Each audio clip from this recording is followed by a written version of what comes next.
అసలు మొదలైంది. అధికారం కోల్పోయిన తర్వాత కారు పార్టీ నేతలు వలసబాట పట్టారు. పార్లమెంట్ ఎన్నికల ముందు సీనియర్ నేతలు పార్టీని వీడడం దేనికి సంకేతం?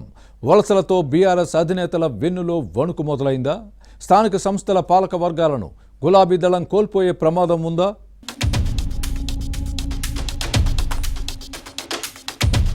పార్లమెంటు ఎన్నికలకు ముందు ఉమ్మడి ఆదిలాబాద్ జిల్లాలో బీఆర్ఎస్ కుదుపులకు గురవుతోంది.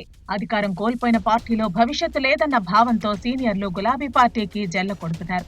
ఉన్న పదవులను కాపాడుకోవడానికి కొందరు నేతలు పార్టీని వీడుతుంటే రాజకీయ భవిష్యత్తు కోసం మరికొందరు హస్తంగూటికి చేరుతున్నారు. జిల్లా పరిషత్ చైర్మన్ రాథోడ్ జనార్దన్ కారు పార్టీకి రాజీనామా చేశారు. కొద్ది రోజుల క్రితం ఉమ్మడి జిల్లా సహకార బ్యాంకు చైర్మన్ భోజారెడ్డి పార్టీని వీడారు.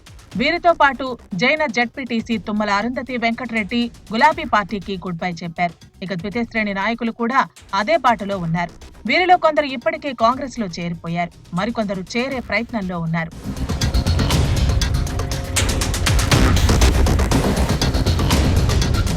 ఆదిలాబాద్ పార్లమెంటు నియోజకవర్గ పరిధిలో ఆదిలాబాద్, బోధ్, ఖానాపూర్, నిర్మల్, ముథోల్, ఆసిఫాబాద్, తిర్పూర్ అసెంబ్లీ నియోజకవర్గాలున్నాయి. అసెంబ్లీ ఎన్నికల్లో బోధ్, ఆసిఫాబాద్ సెగ్మెంట్లలో మాత్రమే బీఆర్ఎస్ అభ్యర్థులు విజయం సాధించారు. నిర్మల్, ముథోల్, ఆదిలాబాద్, ఖానాపూర్, తిర్పూర్, కాగజ్నగర్ నియోజకవర్గాల్లో ఆ పార్టీ ఓడిపోయింది. దీంతో క్యాడర్ ఒక్కసారిగా డీలా పడింది. అధికార కాంగ్రెస్ వైపే ప్రజాప్రతినిధులంతా మొగ్గు చూపుతున్నారు. ఈ క్రమంలో మున్సిపల్, మండల, జిల్లా పరిషత్ పాలక వర్గాలపై తిరుగుబాట్లు మొదలయ్యాయి. మున్సిపాలిటీల్లో అవిశ్వాస తీర్మానాల పరంపర ప్రారంభమైంది. దీంతో పదవులను కాపాడుకునేందుకు బీఆర్ఎస్ ప్రజాప్రతినిధులు హస్తంగూటికి చేరాల్సిన పరిస్థితులు ఉత్పన్నమవుతున్నాయి. చాలా చోట్ల పార్టీ బలహీనంగా ఉండటంతో కాంగ్రెస్ కూడా ఇతర పార్టీల నేతలను ఆహ్వానిస్తోంది. దీంతో రాబోయే రోజుల్లో చేరికలు మరింతగా పెరిగే అవకాశం కనిపిస్తోంది.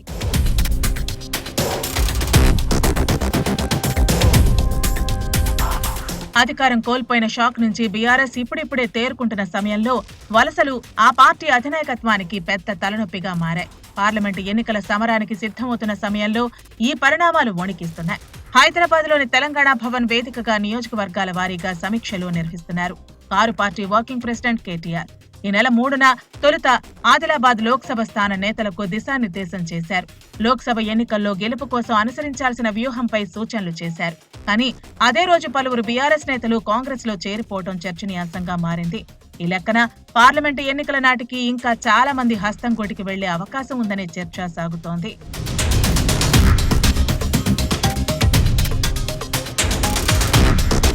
వాస్తవానికి అసెంబ్లీ ఎన్నికల్లో ఆదిలాబాద్ పార్లమెంటు పరిధిలో 2 ఎమ్మెల్యే స్థానాలను గెలుచుకున్న బీఆర్ఎస్ పార్టీకి అన్ని నియోజకవర్గాల్లో కలిపి 4,65,476 ఓట్లు పోలయ్యాయి. 4 ఎమ్మెల్యే స్థానాలను సొంతం చేసుకున్న బీజేపీకి 4,48,967 ఓట్లు వచ్చాయి. ఒక ఎమ్మెల్యే సీటును గెలుచుకున్న కాంగ్రెస్ కు 2,52,281 ఓట్లు మాత్రమే పోలయ్యాయి. ఈ లోక్సభ సీటు పరిధిలో బీఆర్ఎస్ కు 16,509 ఓట్లు ఆధిక్యం వచ్చింది.